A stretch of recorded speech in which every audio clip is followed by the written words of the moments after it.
ओम शांति। आज 17 अप्रैल 2022 के अव्यक्त महावाक्य हैं जिनकी ओरिजिनल डेट है 25 मार्च 1990। आज के अव्यक्त महावाक्यों में बाबा हम सबको पवित्रता का महत्व समझा रहे हैं। बाबा बच्चों की पवित्रता की चमक को देख रहे थे। हर बच्चे की चमक नंबरवार है। संकल्प, बोल और कर्म में जितनी पवित्रता को धारण किया है उतनी चमक दिखाई देती है। पवित्रता भी नंबरवार है तो प्राप्ति भी नंबरवार है। बाबा देख रहे थे बच्चों के नैनों में, बोल में, कर्म में कितनी पवित्रता आई है, और जिस बच्चे में जितनी पवित्रता है उतनी वो झलक दूर से दिखाई देती है। ये पवित्रता की चमक तब बढ़ती जाती है जब ब्रह्मचर्य के साथ साथ ब्रह्मा आचार्य भी बनते हैं। यहाँ बाबा ने पवित्रता का बहुत सुंदर अर्थ बताया कि ब्रह्मा बाप के आचरण को फॉलो करने वाले जो बच्चे साधनों को यूज़ करते हुए साधना का प्रयोग करते हैं वो न्यारे प्यारे दिखाई देते हैं। नहीं तो कोई कोई बच्चे साधनों को ही आधार बना लेते हैं। आधार लेना बुरी बात नहीं है, लेकिन जब आधार हिलता है या आधार को फाउंडेशन बना लेते हैं तो स्थिति हिलने लगती है। यहाँ बाबा ने अंडरलाइन कराया कि साधनों का प्रयोग भी साधना की स्थिति में रह कर के करो। बहुत ही सुंदर बात बाबा ने सिखाई आज कि आप बच्चों को सेवा भी हर प्रकार की करनी है। स्वयं सेवा, विश्व सेवा, यज्ञ सेवा और मनसा सेवा। ये मनसा सेवा भी बहुत विशेष है। साथ साथ कौन कौन से सर्टिफिकेट लेने हैं। स्वयं से संतुष्ट, बाप दादा संतुष्ट, ब्राह्मण परिवार संतुष्ट। बाबा ने याद दिलाया कि आप बच्चों को कभी दुख की लहर नहीं आनी चाहिए, क्योंकि आप सुखदाता के बच्चे हो। सुनेंगे एकाग्र होकर बाबा के मधुर बोल, बाबा के शब्दों में। आज की अव्यक्त मुरली का सार है सर्व अनुभूतियों की प्राप्ति का आधार पवित्रता। सर्व अनुभूतियों की प्राप्ति का आधार पवित्रता। आज स्नेह के सागर बाप दादा अपने चारों ओर के रूहानी बच्चों के रूहानी फीचर्स देख रहे हैं। हर एक ब्राह्मण बच्चे के फीचर्स में रूहानियत है, लेकिन नंबरवार है, क्योंकि रूहानियत का आधार पवित्रता है। संकल्प, बोल और कर्म में पवित्रता की जितनी जितनी धारणा है उसी प्रमाण रूहानियत की झलक सूरत में दिखाई देती है। अंडरलाइन करेंगे बाबा की बात और अपने आप को चेक करेंगे। संकल्प, बोल और कर्म में पवित्रता की जितनी जितनी धारणा है उसी प्रमाण रूहानियत की झलक सूरत में दिखाई देती है। ब्राह्मण जीवन की चमक पवित्रता है।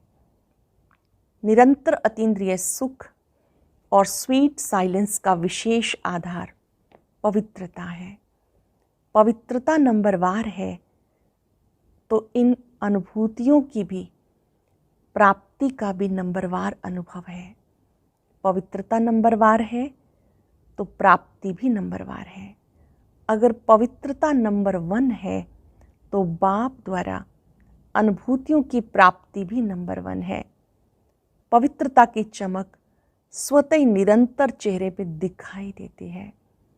पवित्रता की रूहानियत के नैन सदा ही निर्मल दिखाई देंगे। सदा नैनों में रूहानी आत्मा और रूहानी बाप की झलक अनुभव होगी। आज बाप दादा सब बच्चों के विशेष ये चमक और झलक देख रहे हैं। आप भी अपने रूहानी पवित्रता के फीचर्स को नॉलेज के दर्पण में देख सकते हो। क्योंकि विशेष आधार पवित्रता है। पवित्रता सिर्फ ब्रह्मचर्य को नहीं कहा जाता, लेकिन सदा ब्रह्मचारी और ब्रह्मा आचारी अर्थात ब्रह्मा बाप के आचरण पर हर कदम पर चलने वाले, उसका संकल्प, बोल और कर्म रूपी कदम नेचुरल ब्रह्मा बाप के कदम पर कदम होगा, जिसको आप फुट स्टेप कहते हो। उनके हर कदम में ब्रह्मा बाप का आचरण दिखाई देगा। तो ब्रह्मचारी बनना मुश्किल नहीं, लेकिन ये मन वाणी कर्म के कदम ब्रह्मा आचारी हों, इस पर चेक करने की आवश्यकता है। और जो ब्रह्मचारी है उनका चेहरा और चलन सदा ही अंतर्मुखी अतीन्द्रिय सुख वाला होगा। जो ब्रह्मा आचारी है, ब्रह्मा बाप को फॉलो करने वाला है, पवित्रता के व्रत के साथ साथ वो सदा ही अंतर्मुखी अतीन्द्रिय सुख वाला होगा।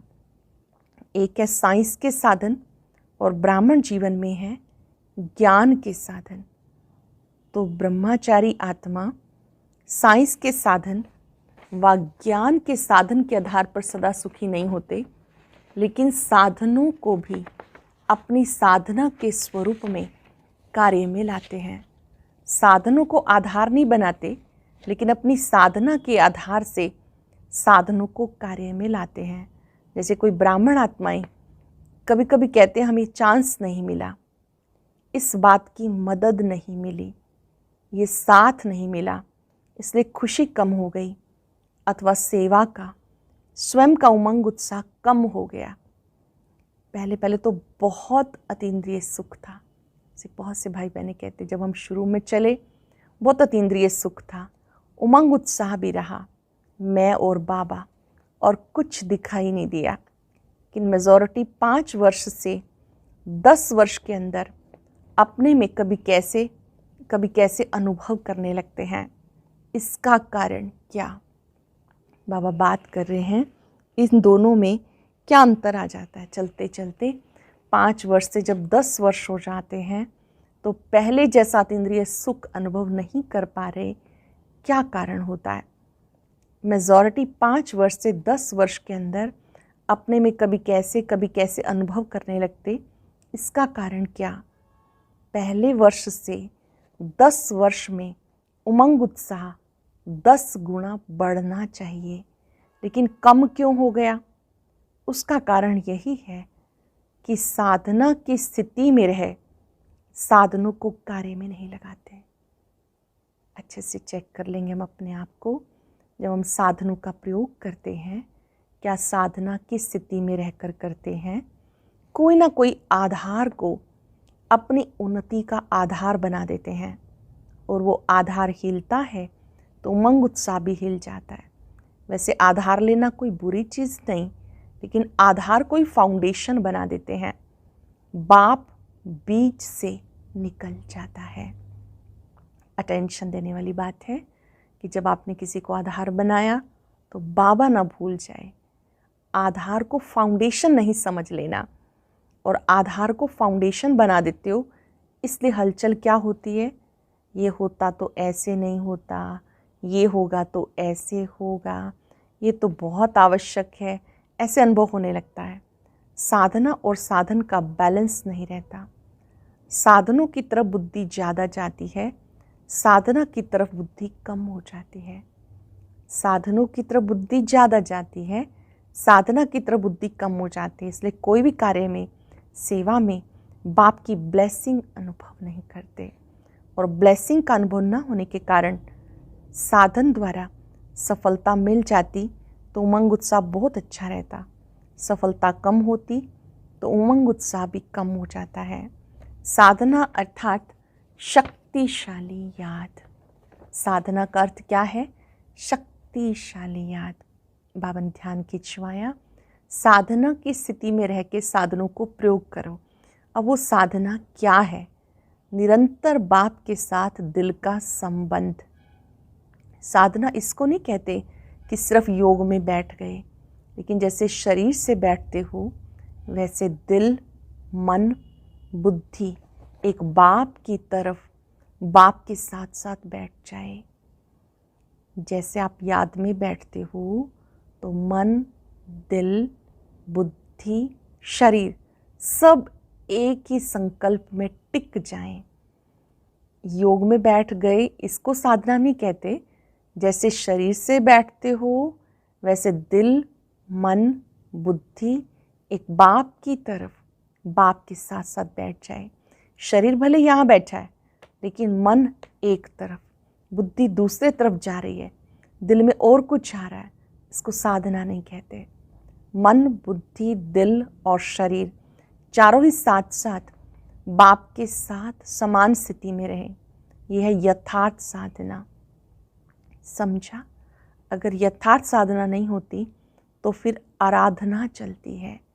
पहले भी सुनाया, कभी तो याद करते हैं, कभी फिर फरियाद करते हैं।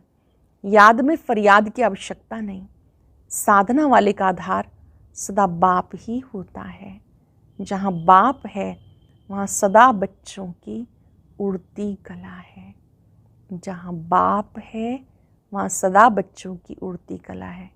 कम नहीं होगा लेकिन अनेक गुना बढ़ता जाएगा। कभी ऊपर कभी नीचे, इसमें थकावट होती है। आप कोई भी हलचल के स्थान पर बैठो तो क्या होगा, ट्रेन में बहुत हिलने से थकावट होती है ना। कभी बहुत उमंग उत्साह में उड़ते हो, कभी बीच में रहते हो, कभी नीचे आ जाते हो, तो हलचल हो गई ना। इसलिए या तो थक जाते हो या बोर हो जाते हो। फिर सोचते हैं क्या ऐसे ही चलना है। लेकिन जो साधना द्वारा बाप के साथ है उसके लिए संगम युग पर सब नया ही नया अनुभव होता है। अच्छे से समझेंगे, नोट करेंगे।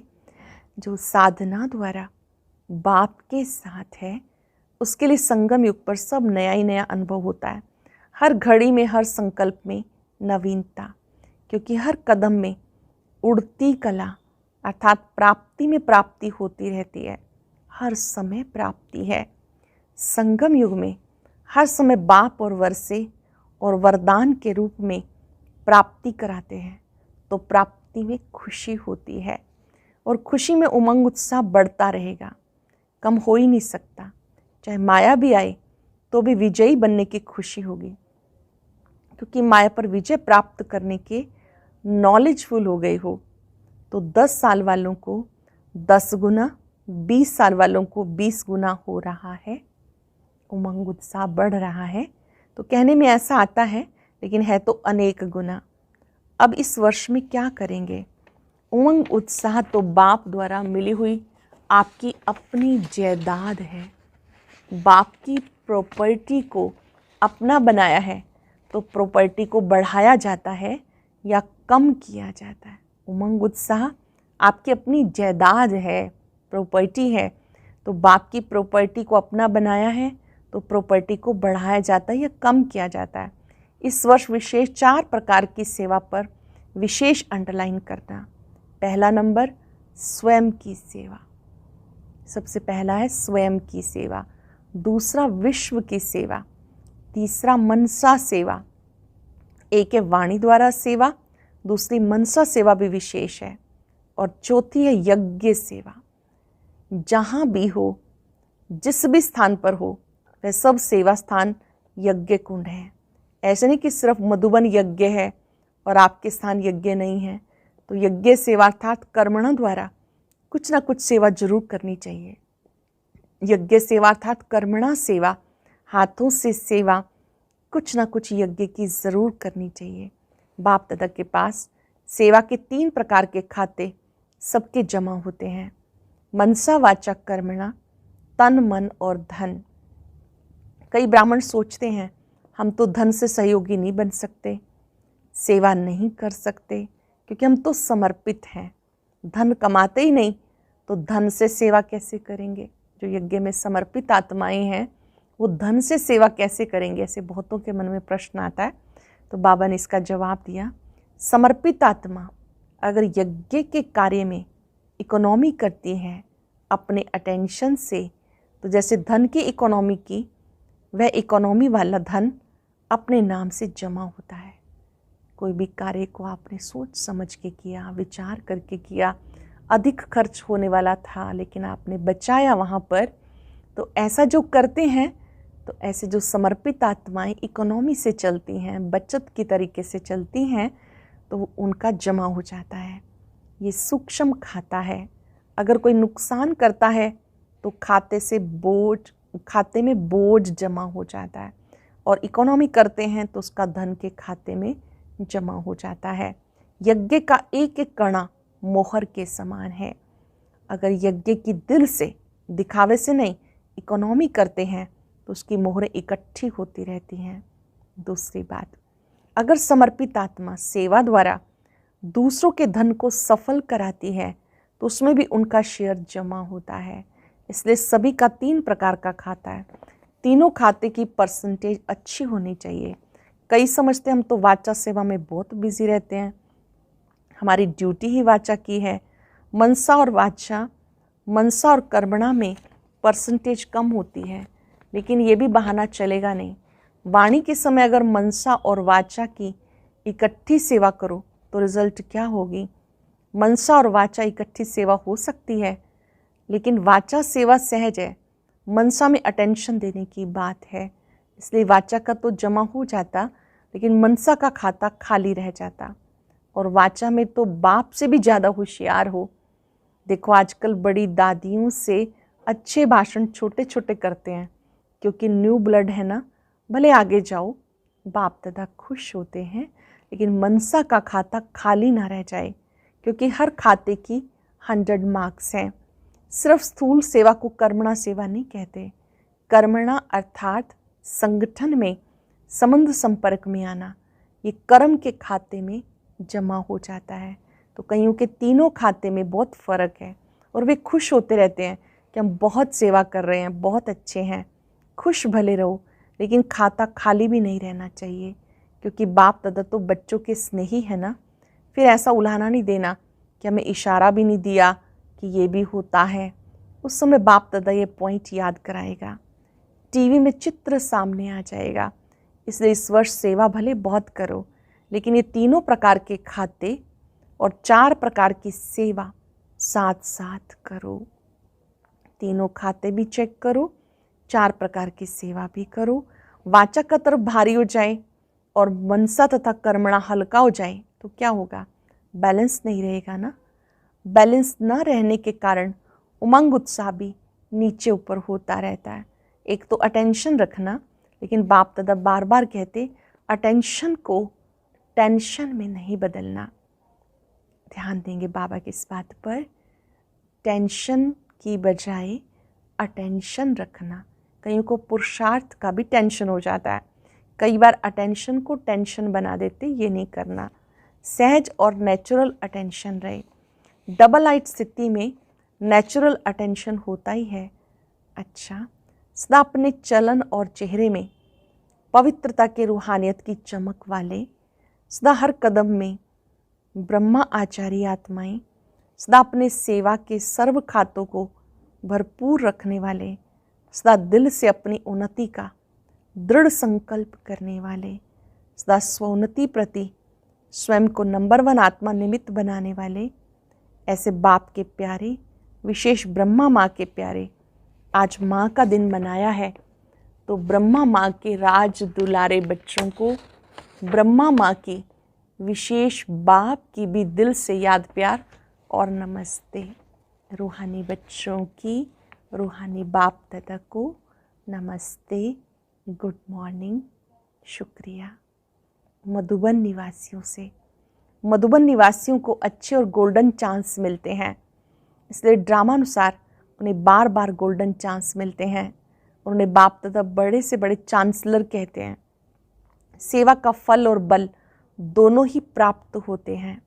बल भी मिल रहा है, वो बल सेवा कर रहा है, और फल सदा शक्तिशाली बनाए आगे बढ़ा रहा है। सबसे ज़्यादा मुरलियाँ कौन सुनता है? मधुबन वाले, वो तो गिनती से मुरलियाँ सुनते हैं। आप सदा ही मुरलियाँ सुनते रहते हो, सुनने में भी नंबर 1 हो और करने में भी 1 नंबर हो या कभी 2 हो जाता है। जो समीप होते हैं उन पर विशेष हुज्जत होती है। तो बाप दादा की भी विशेष हुज्जत है, करना ही है और नंबर 1 करना है, किसी में भी नंबर पीछे नहीं।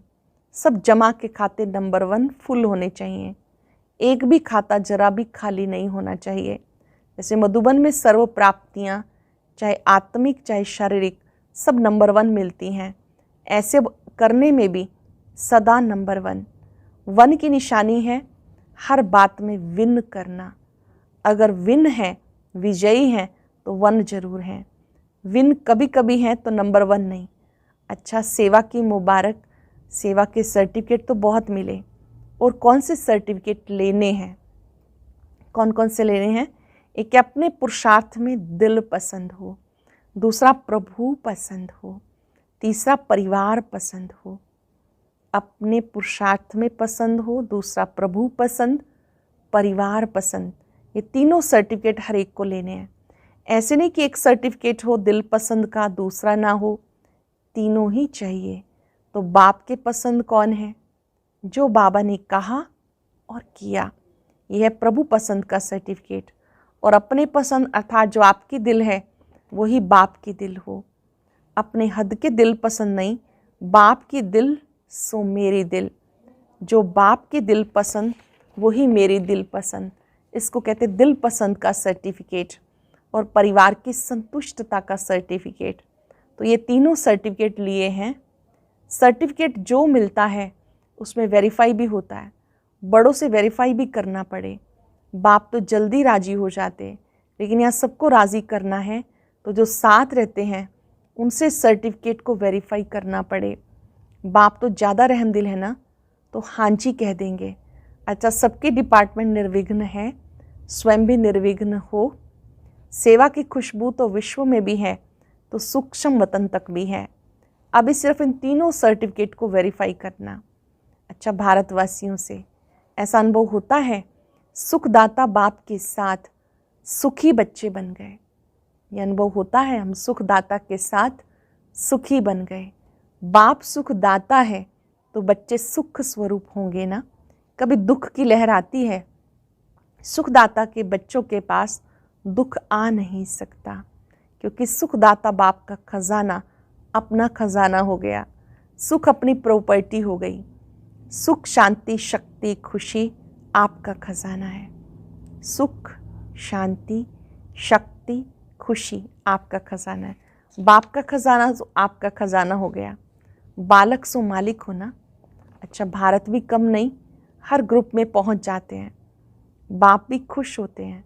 5-4 वर्ष खोए हुए फिर मिल जाएं तो कितनी खुशी होगी। अगर कोई 10-12 वर्ष का खोया हुआ भी फिर से मिलता है तो कितनी खुशी होती है। और ये 5-4 वर्ष बाप और बच्चे अलग हो गए, फिर से मिले हैं, इसलिए बहुत खुशी है। सबसे ज़्यादा खुशी किसके पास है? सबके पास है, क्योंकि ये खुशी का खजाना इतना बड़ा है, जो कितना भी लेवे, जितना भी लेवे, अखुट है। इसलिए हर एक अधिकारी आत्मा है। ऐसे है ना। संगम युग को कौन सा युग कहते हैं? संगम युग खुशी का युग है। खजाने ही खजाने हैं। जितने खजाने चाहो उतना भर सकते हो। धनवान भव, सर्व खजाने भव का वरदान मिला हुआ है। सर्व खजानों का वरदान प्राप्त है। ब्राह्मण जीवन में खुशियां ही खुशियां हैं। ये खुशी कभी गायब हो नहीं सकती। माया चोरी तो नहीं करती खजानों की। जो सावधान होशियार होता है उसका खजाना कभी कोई लूट नहीं सकता। जो थोड़ा सा अलबेला होता है उसका खजाना लूट लेते हैं। आप तो सावधान हो ना, या कभी कभी सो जाते हो? कोई सो जाते हैं तो चोरी हो जाती है, अलबेले हो गए। सदा होशियार, सदा जागती ज्योत रहें तो माया की हिम्मत नहीं जो खजाना लूट कर ले जाए। सदा जागती ज्योत रहें, होशियार रहें, माया की हिम्मत नहीं जो लूट कर ले जाए। अच्छा, जहाँ से भी आए हो सब पद्मा पदम भाग्यवान हो। ये गीत गाते रहो, सब कुछ मिल गया। कौन सा गीत गाना है? सब कुछ मिल गया। 21 जन्मों के लिए गारंटी है कि ये खजाने साथ रहेंगे। इतनी बड़ी गारंटी कोई दे नहीं सकता। तो एक गारंटी कार्ड ले लिया ना। ये गारंटी कार्ड कोई रिवाजी आत्मा देने वाली नहीं है, दाता है। इसलिए कोई डर नहीं, कोई शक नहीं। ये गारंटी कार्ड भी कौन दे रहा है? स्वयं जो दाता है। कोई रिवाजी आत्मा नहीं दे रही, इसलिए कोई डर नहीं, कोई शक नहीं। अच्छा, आज का वरदान, फॉलो फादर करते हुए सपूत बन, हर कर्म में सबूत देने वाले, सफलता स्वरूप भव। फॉलो फादर करते हुए सपूत बन, हर कर्म में सबूत देने वाले, सफलता स्वरूप भव। जो फॉलो फादर करने वाले बच्चे हैं वही समान है, क्योंकि जो बाप के कदम वो आपके कदम। बाप दादा सपूत उन्हें कहता जो हर कर्म में सबूत दे। सपूत अर्थात सदा बाप की श्रीमत का हाथ साथ अनुभव करने वाले। जहाँ बाप की श्रीमत व वरदान का हाथ है वहाँ सफलता है। इसलिए कोई भी कार्य करते ये स्मृति में लाओ, बाप के वरदान का हाथ हमारे ऊपर है। जब कोई कार्य करते हैं तो स्मृति में लाओ, अच्छा विज़न बनाओ, बाप के वरदान का हाथ सदा मेरे सिर पर है। स्लोगन है, हीरे तुल्य ऊंची स्थिति में स्थित होकर किए गए कर्म ही मूल्यवान कर्म है। हीरे तुल्य ऊंची स्थिति में स्थित होकर किए गए कर्म ही मूल्यवान कर्म है। आज हम चलते फिरते अपनी पवित्रता की चमक को चेक करेंगे, याद रखेंगे मैं परम पवित्र आत्मा हूँ। और अब सुनते हैं आज का अव्यक्त ज्ञान मोती। ये एक बहुत संस्कारितापूर्ण वीडियो है, जरूर देखें, कोई भी मिस ना करे।